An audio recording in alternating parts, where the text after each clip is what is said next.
Hello guys, nakausap ko ang vlogger ng Batang Munti, si Sir Arnold Aguirre. Hi sir, good morning. Ako po si Arnold Aguirre.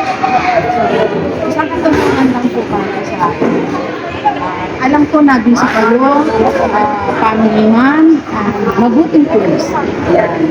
Ano po yung dahilan, bakit niyo po ginagawa yung ganito sa DWD, naging dahilan. Opo, isang bagay lang po ang dahilan natin, no? Kaya tawag natin share your blessing. Ano ibig sabihin share your blessings? Tumatanggap po tayo ng mga blessings eh. So, dapat marunong din po tayo mag-share.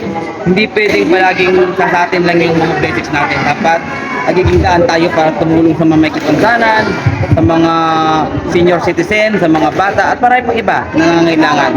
So, hanggat kaya natin tumulong, maliit man, pero kung marami tayong nagtutulong-tulong, lumalaki ang tulong na naibibigay. So kaya nga po sa programang ito, marami po nagtulong-tulong dito. Hindi lang po si Batang Munti, marami po nag-sponsor dito, kaya naging successful ang programang ito. Kasama na po yung mga golfer, mga kasama natin nag-golf, kasama na po yung mga NGO, kasama po yung mga ibang individual na tumulong para maging successful ito. Maging masaya ang napakaraming PWD. So, sa inyo po lahat, kung sino po nais tumulong, welcome po kayo. Share your blessings. Magandang umaga po sa inyo lahat. Ayan, thank you sir sa magandang sagot mo. Ako po din kasi, hindi ko kasi makinig tumulong sa Thank you po. Kaya naman, para makapulin ako na kunti, kaalaman ako sa pag-ibig. Kaya, God bless you sir, Merry Christmas. Thank you.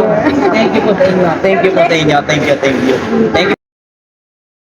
Kanina nga po ay maraming nabigyan ng wheelchair dahil maraming nag-sponsor sa Batang Munti. Kaya tuwang-tuwa ang mga nakatanggap ng mga wheelchair, saklay, at iba pang mga pangailangan ng mga PWD. May matanda, may bata, at senior. Kaya naman, successful ang naging programa kanina ng Batang Munti. Maraming napasaya na mga PWD na nangangailangan ng wheelchair. Si Sir Reynold po yung kausap ko kanina. Siya po yung Batang Munti. Paki-subscribe po yung kanyang YouTube channel. Pakipalo nyo na rin ako para updated kayo sa mga videos ko. Thank you for watching. God bless.